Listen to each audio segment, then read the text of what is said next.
नमस्कार, मैं अशोक कुमार पांडे और स्वागत है आपका टीसीएच पर। किस किस तरह के खेल चल रहे हैं उनको समझना बहुत जरूरी है। कल डिमोना पे जिस तरह का हमला हुआ है, इजराइल बिल्कुल हक बकाया हुआ है। अमेरिका ने भी कभी सोचा नहीं था कि डिमोना के ऊपर ईरान इस तरह से हमला कर पाएगा। दरअसल सीधी सी बात है कि ट्रंप जिस तरह की धमकी दे रहा है कि ईरान का सारा पावर ग्रिड उड़ा देगा, यह धमकी बताती है कि ईरान से जंग में तो आप हार चुके हो। हथियारों की लड़ाई में, सीधी लड़ाई में ईरान के सामने ना अमेरिका टिक पा रहा है और ना इजराइल टिक पा रहा है। तो इस तरह के तरीकों की बात की जा रही है कि पावर ग्रिड उड़ा देंगे। वैसे एक बात समझ लीजिए, मैं जो किस्से चल रहे हैं, जो कहानियां चल रही हैं, उन पर आऊंगा, लेकिन इस फैक्ट को समझना बेहद जरूरी है कि यह धमकी किसी काम की है नहीं। असल में बाकी जितने भी मुल्क हैं अरब के, उनको आप देखेंगे तो किसी के यहां 2 पावर ग्रिड हैं, किसी के यहां 1 पावर ग्रिड है और वहां से 80%, 90%, 50% एनर्जी जाती है। तो वैसे पावर ग्रिड पर अगर हमला हो तो कोई भी मुल्क अंधेरे में डूब जाएगा। लेकिन ईरान को 40 साल से इस बात का अंदाजा था, इस बात का खदशा था कि आज नहीं कल अमेरिका और इजराइल हमला करेंगे और ऐसे ही शैतानी हमले करेंगे। इसलिए ईरान में पावर ग्रिड का जो पूरा स्ट्रक्चर है, आप नक्शे में देख पा रहे होंगे, जो पॉइंट पॉइंट बना हुआ है, बिंदु बिंदु जो बने हुए हैं, ये सारे पॉइंटर्स बताते हैं ईरान के अलग अलग पावर ग्रिड के बारे में। तो ईरान में 400 से ज्यादा पावर ग्रिड है और जो उनका सबसे बड़ा पावर ग्रिड है वो केवल 2.9% बिजली पैदा करता है। यानी सबसे इंपॉर्टेंट, सबसे बड़ा जो उनका है, अगर उस पर अमेरिका हमला कर भी देता है तो केवल 2.9% जगहों पर बिजली का नुकसान होगा। 88% या 87% बिजली जाती रहेगी। और इन 400 पर एक साथ हमला कर पाना या पूरे 400 को एक साथ बंद कर पाना, यह अमेरिका और इजराइल के औकात की बाहर की बात है। जबकि यह पता चल चुका है आपको कि F-35 को गिराया जा चुका है, F-16 को कल गिराया गया और ब्लूमबर्ग बता चुका है कि 19-20 जहाजें पहले ही अमेरिका की और इजराइल की गिराई जा चुकी हैं। यानी ईरान का जो एयर डिफेंस है वो काम कर रहा है और जो जहाजें बम लेकर आएंगी ईरान की सीमा के पहले, उनको मारकर गिराया जा सकता है। तो इस धमकी का कोई खास मतलब नहीं है, लेकिन ये धमकियां दी जा रही हैं ईरान को डराने के लिए कि ईरान किसी तरह से बातचीत पर आए। अब बातचीत वाले मामले को डिस्कस करूंगा, उससे पहले एक बड़ा खेल करने की जो कोशिश की गई। मैंने आपको डिएगो गार्सिया के बारे में सुबह बताया था, इसलिए वो मैं नहीं दोहराऊंगा। एक और किस्सा मैं आपको बताऊं। अमेरिका का एक अखबार है पॉलिटिको। पॉलिटिको अखबार एक स्टोरी करता है कि अमेरिका और रशिया के बीच में एक समझौता हो रहा है, जिसमें रशिया जो है वो ये वादा करेगा कि ईरान को इंटेलिजेंस नहीं देगा। यानी अमेरिकन अड्डों के बारे में जो जानकारियां वो ईरान को दे रहा है वो नहीं देगा, और बदले में अमेरिका जो है वो यूक्रेन को रशिया की जानकारियां देना बंद कर देगा। यह खबर चलाई गई। इस खबर का क्या खेल होता है?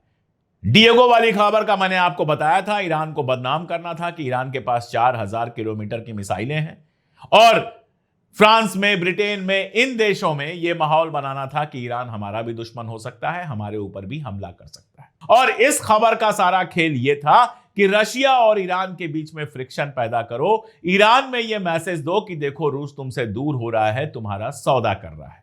रूस ने इस खबर को बिल्कुल गलत बताया, और सिर्फ गलत नहीं बताया, ईद और नौरोज के मौके पर जो बधाई दी पुतिन ने, उसमें बिल्कुल क्लियर कर दिया, एकदम साफ कर दिया कि हम पूरी तरह से ईरान के साथ हैं। दुनिया में ज्यादा मुल्क ईरान के साथ नहीं है, ऐसी कोई गलतफहमी मुझे नहीं है कि सारी दुनिया ईरान के साथ खड़ी हो गई है। सारी दुनिया की आवाम जरूर ईरान के साथ खड़ी नजर आ रही है, लेकिन दुनिया के ज्यादातर मुल्क तो या तो खामोश बैठे हुए हैं या अमेरिका के साथ हैं, इसमें कोई दो राय नहीं है। लेकिन 3 मुल्क ऐसे हैं जो ईरान के दोस्त रहे हैं, और वो हैं, उनमें जरा सा भी चेंज नहीं आया है। चाइना के जब एक डिप्लोमेट से सवाल पूछा गया कि क्या आप ईरान की मदद कर रहे हैं, तो उसने कहा कि ईरान हमारा पुराना और सच्चा दोस्त है। डिप्लोमेसी में इस जवाब का मतलब होता है हां, हम मदद कर रहे हैं। नॉर्थ कोरिया लगातार ईरान के समर्थन में बयान देता रहा है, और रशिया जो हर तरह से ईरान को मदद पहुंचा रहा है। और ये दोस्तियां भी कोई ऐसा नहीं है कि अलग से दोस्तियां हैं, ये दोस्तियां भी स्वार्थ की दोस्तियां हैं। रशिया और चाइना के लिए जरूरी है मिडिल ईस्ट में ईरान का मजबूत रहना। ईरान के डूबने का मतलब है कि मिडिल ईस्ट के 100% ऑयल पर, 100% गैस और एनर्जी पर अमेरिका का कब्जा हो जाना। यानी चाइना को मिडिल ईस्ट से अगर तेल और एनर्जी खरीदनी है, गैस खरीदना है, तो अमेरिका के सामने गिड़गिड़ाना पड़ेगा, अमेरिका की शर्तें माननी पड़ेंगी, तब वो तेल खरीद पाएगा। इसलिए वो चाहता है कि ईरान वहां पर रहे ताकि उसकी तेल और गैस की जरूरतें लगातार पूरी हों। रशिया के लिए जरूरी है ईरान का होना। ईरान के खत्म होने का मतलब मिडिल ईस्ट से रशिया का सारा असर खत्म हो जाएगा। तो ये दोस्ती जो है एक दूसरे की जरूरतों पर आधारित है और रशिया, चाइना, नॉर्थ कोरिया तीनों ने क्लियर किया है कि हम ईरान की मदद करते रहेंगे और यह बड़ी ताकत है। लेकिन लड़ाई खुद लड़नी पड़ती है। बहुत सारी बातें होती हैं। मैं कई बार इतिहास के बारे में सोचता हूं। पर्शिया एज अ नेशन के रूप में आप देखिए, 5-6 हजार साल पुराना इतिहास है पर्शिया का। अगर आप लेबनान की बात करेंगे, 3000 साल पुराना इतिहास है लेबनान का। और ये तो जानते ही हैं हम कि जिस लिपि में लिखा जाता है, पहली बार लिपि का इस्तेमाल लेबनान में हुआ। यमन 3000 साल पुराना है। जब अमेरिका पैदा नहीं हुआ था तो ये कंट्रीज एक शानदार मुल्क बन चुकी थी और इनको तबाह बर्बाद करने की कोशिश की जाती है। और अगर हिस्ट्री देखेंगे तो पर्शिया पर कब्जे की कोशिश किसने किसने नहीं की या किया नहीं। रोमन साम्राज्य पर्शिया से लड़ता रहा, हार गया, खत्म हुआ। रोमन साम्राज्य खत्म हो गया, पर्शिया आज भी है। मंगोल साम्राज्य खत्म हो गया, पर्शिया आज भी है, जिनसे पर्शिया की लड़ाई हुई। ब्रिटिश साम्राज्य जो लगातार पर्शिया से लड़ता रहा, वो पूरा साम्राज्य खत्म हो गया। ब्रिटेन एक मुल्क की तरह जरूर है लेकिन साम्राज्य खत्म हो गया। पर्शिया यानी कि ईरान आज भी है। ऑटोमन जो पर्शिया के खिलाफ था वो खत्म हो गया, कई टुकड़ों में बंट गया, लेकिन ईरान आज भी है।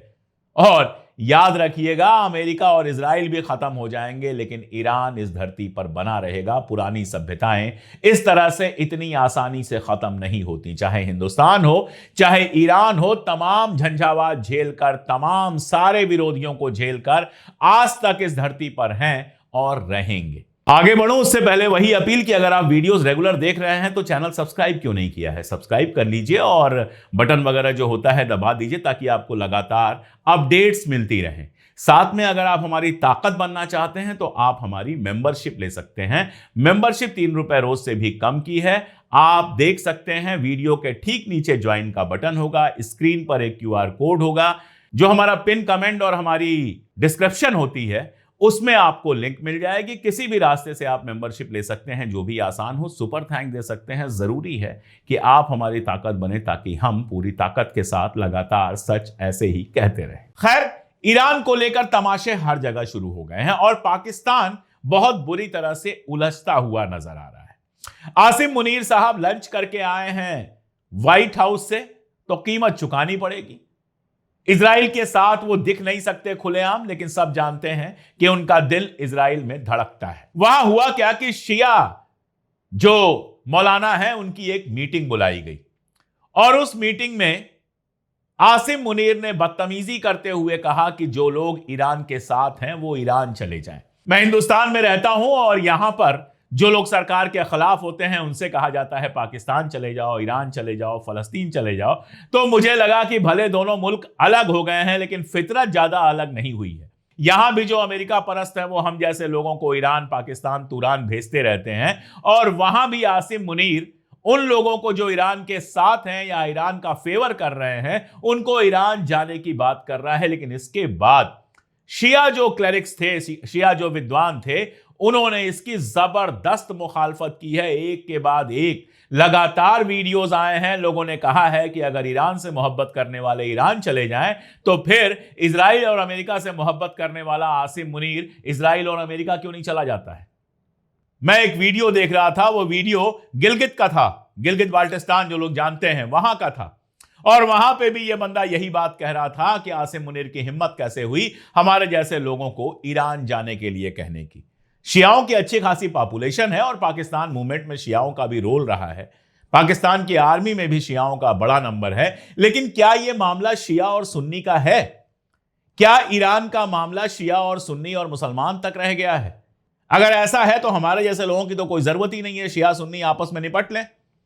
असल में ईरान का मामला शिया सुन्नी से बहुत आगे का है। हिंदुस्तान के बारे में कम से कम मैं कह सकता हूं, यहां पर मेरे जितने शिया दोस्त हैं उतने सुन्नी दोस्त भी हैं और लगभग 95 से 98% लोग चाहे वो शिया हो चाहे सुन्नी हो, वो ईरान के साथ है। वो जानते हैं कि ईरान हक की लड़ाई लड़ रहा है। और यही नहीं, मैं हिंदुस्तान के बारे में पूरे गर्व से कह सकता हूं कि भक्तों को छोड़ दीजिए, जो सरकारी दलाल हैं उनको छोड़ दीजिए, आम जनता हिंदुस्तान की ईरान के साथ खड़ी है। आप सोचिए, ईरान के दूतावास ने यहां से दवाओं के जो डब्बे भेजे थे वो सरकार ने नहीं दिए थे, वो आम जनता ने जो पैसे दिए थे उनसे दवाओं के डब्बे भेजे गए थे। और मैं आपको बताऊं कि टीसीएच बहुत जल्दी अपनी तरफ से दवाओं का एक पैकेट ईरान की एम्बेसी में पहुंचाएगा, क्योंकि ईरान के लोगों से हम दोस्ती महसूस करते हैं, क्योंकि ईरान के साथ हमारा बहुत पुराना रिश्ता है। इसलिए ईरान का मामला हमारे लिए तो कम से कम शिया सुन्नी हिंदू मुसलमान से बहुत आगे का है। जिनको इसमें शिया सुन्नी करना है वो करते रहें, उसमें मैं कुछ नहीं कर सकता हूं। अपन तो न शिया हैं न सुन्नी है, इंसान है, और इंसान होने के नाते ईरान के साथ खड़े हैं। और मुझे लगता है कि दुनिया भर में जो भी खुद को हक पसंद इंसान समझता है वो ईरान के साथ में ही खड़ा होगा। और ईरान के खिलाफ जो पूरा मामला बनाया गया है, उस पूरे मामले को अगर देखिए तो यह बात समझ में आती है कि किस कदर बदमाशी है। कल एक खुलासा हुआ और बड़ा खुलासा हुआ, और वो ये हुआ कि अमेरिका की सरकार ने जो डॉक्यूमेंट तैयार किया है जिसमें वो बता रहे हैं कि ईरान अमेरिकी लोगों को मार रहा है, ईरान अमेरिका के लिए खतरा है, वो 2025 में एफओडी नाम की एक संस्था जो इजराइल की है उसने जो रिपोर्ट जारी की थी उससे कॉपी पेस्ट किया गया है। यानी अमेरिका की जो अपनी इंटेलिजेंस की एक से एक ऑर्गेनाइजेशंस हैं, उन सारे ऑर्गेनाइजेशंस ने एक स्वर में कहा कि ईरान से अमेरिका को कोई खतरा नहीं है। जोए केंट जो बाहर गया, जिसने इस्तीफा दिया, वो यही बात कह रहा है कि अमेरिका की 17 एजेंसियां कह रही थी कि ईरान से हमें कोई खतरा नहीं है, ईरान कोई एटॉमिक बम नहीं बना रहा है। लेकिन जबरदस्ती खतरा दिखाने के लिए और इजराइल के चक्कर में ईरान से लड़ाई लड़ने के लिए एक इजरायली ऑर्गेनाइजेशन की रिपोर्ट को कॉपी पेस्ट किया गया। पीटर हेग्सेथ, हक्काबी, स्टीव विटकॉफ और कुशनर जैसे लोग जो इजराइल के लिए काम कर रहे हैं, जिनके बारे में बहुत क्लियर हो चुका है कि वो इजराइल के लिए काम कर रहे हैं, उन्होंने इजराइल के कहने पर और इजराइल को फेवर पहुंचाने के लिए इजराइल की एक एजेंसी की रिपोर्ट को कॉपी पेस्ट करके व्हाइट हाउस की रिपोर्ट बनाई। तो आप अंदाजा लगा सकते हैं कि ईरान के खिलाफ जो ये पूरा अभियान चल रहा है वो कितना शैतानी अभियान है और कितना मजेदार है कि अब जब ईरान के हमले में वहां घर गिर रहे हैं, जब तेल अवीव गजा जैसा बनता जा रहा है, जब वहां का आसमान लगातार ईरानी मिसाइलों से दहल रहा है, तब ह्यूमन राइट लोगों को याद आ रहा है। तब याद आ रहा है सिविलियंस मारे गए इस लड़ाई में, 2000 के आसपास ईरानी मारे गए हैं, ज्यादातर सिविलियंस हैं, उस पर किसी की आवाज नहीं खुली। क्या ईरानी इंसान की, हिंदुस्तानी इंसान की, पाकिस्तानी इंसान की, क्या कलर्ड लोगों की, हम जो गोरे नहीं हैं, हम जो अंग्रेजों जैसे नहीं हैं, क्या हमारी जानों की कोई कीमत नहीं है? हमारे इलाकों में लोग मर जाएं कोई फर्क नहीं पड़ता, लेकिन इजराइल में जहां 4 लोग मरे वहां सारी दुनिया को ह्यूमन राइट याद आने लगता है। यह धोखा अब और नहीं चलने वाला। दुनिया अच्छी तरह से जानती है कि इजराइल ने कहां कहां क्या क्या किया है, लेबनान में क्या कर रहा है इजराइल, यह दुनिया अच्छी तरह से जानती है। दुनिया लाइव देख रही है, वीडियो देख रही है कि कैसे बेरूत से लेके साउथ लेबनान तक पूरे पूरे अपार्टमेंट गिरा दिए गए हैं, लोगों के गांव खाली करा दिए गए हैं, ऑर्डर जारी कर दिया गया है कि वो वापस ना आए। यह अलग बात है कि हिजबुल्लाह ने नाक में दम करके रखा है और 1 इंच आगे बढ़ना मुश्किल हो रहा है इनके लिए। यह अलग बात है कि लगातार हिजबुल्लाह के हमलों में इनके सैनिक मारे जा रहे हैं। यह अलग बात है कि नॉर्थ इजराइल पूरा का पूरा खाली पड़ा हुआ है, लेकिन इनकी शैतानी यह है कि चूंकि एयर डिफेंस नहीं है लेबनान के पास, तो जहाज लेके जाओ, बम गिराओ और बड़े बड़े अपार्टमेंट, बड़े बड़े घर खत्म कर दो, सैकड़ों लोगों को मार दो और तब कोई सवाल नहीं उठाएगा। गजा को जमींदोज कर दिया गया, बिल्कुल पूरा का पूरा शहर खत्म हो गया, पूरे के पूरे इलाके खत्म हो गए, तब ह्यूमन राइट इनको याद नहीं आया। और ह्यूमन राइट की बात चली है तो आईसीसी की याद आई। आपको याद होगा आईसीसी के करीम खान साहब। करीम खान साहब वो प्रोसिक्यूटर हैं जिन्होंने आईसीसी में इजराइल के कई नेताओं, जिनमें से बेंजामिन नेतन्याहू हैं, गैंट्स हैं, इन लोगों के खिलाफ वारंट जारी किया था। करीम खान साहब के ऊपर आरोप लगा दिया गया था कि वो तो सेक्सुअल असॉल्ट में हैं, उन्होंने किसी महिला के साथ कोई गलत काम किया है। करीम खान साहब को लगातार बदनाम करने की कोशिश की गई थी। अब यह रिपोर्ट आई है कि जांच यह बताती है कि करीम खान साहब पूरी तरह से बेगुनाह थे। करीम खान इंग्लैंड के रहने वाले हैं, सीनियर प्रोसिक्यूटर हैं आईसीसी के अंदर, और उनका गुनाह यह है कि उन्होंने बेंजामिन नेतन्याहू के खिलाफ वारंट जारी किया था। लेकिन कहते हैं न्याय में देर होती है, अंधेर नहीं होती है। तो करीम खान साहब जिनके ऊपर दाग लगाने की कोशिश की गई थी, वो दाग पूरी तरह से साफ हो गया है। वहीं की कोर्ट ने यह फैसला दिया है, वहीं की जांच ने यह फैसला दिया है कि करीम खान बेदाग थे, और नेतन्याहू के ऊपर जो उन्होंने वारंट जारी किया था वो आज भी जारी है। वक्त आएगा जब नेतन्याहू के खिलाफ केस चलेगा, इजराइल के अंदर भी और इजराइल के बाहर भी। और जो तमाशे हो रहे हैं, एक से एक तमाशे बाहर आ रहे हैं। बहरीन में आपको याद होगा 9 मार्च को 32 लोग मरे थे एक मिसाइल की वजह से, और ईरान के ऊपर यह आरोप लगाया गया था कि सिविलियन इलाके में उसने मिसाइल फेंकी है। अब राइटर्स, अमेरिका का अखबार यह बताता है कि यह ईरान की मिसाइल नहीं थी, यह इनकी अपनी पैट्रियट मिसाइल थी जो माल फंक्शन हो गई थी, जो ईरानी लोगों को मारने के लिए चलाई गई थी, लेकिन रास्ते में ही कुछ गड़बड़ हो गई और वहीं गिर गई, और बहरीन में 32 लोग मारे गए। तो ये जो बहरीन में 32 लोग 9 मार्च को मारे गए, ये ईरान की वजह से नहीं, अमेरिका की वजह से मारे गए हैं। और बहरीन जैसे मुल्क जिन्होंने अपने मुल्कों को अमेरिका का गुलाम बनाकर रखा है, वो इस पर कुछ कह भी नहीं सकते। वो अमेरिका से सवाल भी नहीं पूछ सकते कि भैया तुम्हारी मिसाइल से हमारे 32 लोग मर गए, इनका कोई हिसाब दोगे? कोई हिसाब नहीं मिलने वाला है, क्योंकि बहरीन के, सऊदी अरबिया के, यमन के, इन सारे इलाकों के लोगों का कोई मतलब नहीं है अमेरिका के लिए। 10 मरते हैं, 100 मरते हैं, 1000 मरते हैं, अमेरिका कोई फर्क नहीं पड़ता। अमेरिका को फर्क सिर्फ तभी पड़ता है जब इजराइल में कुछ होता है। अमेरिका वहां पर सिर्फ और सिर्फ इजराइल के लिए है। तमाम खबरें आ रही हैं, सऊदी अरबिया जो है वो तैयार है, फहद एयरबेस जो मक्का के पास है वो अमेरिका को दिया जा रहा है कि इस्तेमाल करो। यूएई अपने एयरबेसेस दे रहा है अमेरिका को इस्तेमाल करने के लिए। तमाम खबरें आ रही हैं। अमेरिका इनकी रक्षा नहीं करेगा। अमेरिका उन एयरबेसेस का इस्तेमाल इजराइल के लिए पहले भी कर रहा था, अब भी करेगा। हां, जो नुकसान होगा इनका अपना होगा, और जो लड़ाई वहां पर होगी वो अरब मुल्कों को तबाही की तरफ ले जाएगी।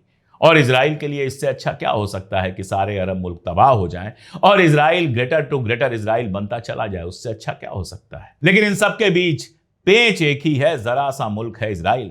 और जिस तरह से बम गिर रहे हैं, कल जिस तरह से वीडियो आया कि डिमोना और अरद में जिस तरह से मिसाइलें गिरी, घर टूटे, उसके बाद वहां के मिनिस्टर को हैकल किया गया, गालियां दिया गया कि तुम्हारी वजह से बम गिर रहे हैं, तुम यहां से निकल जाओ, जूडियो नाजी कहा गया।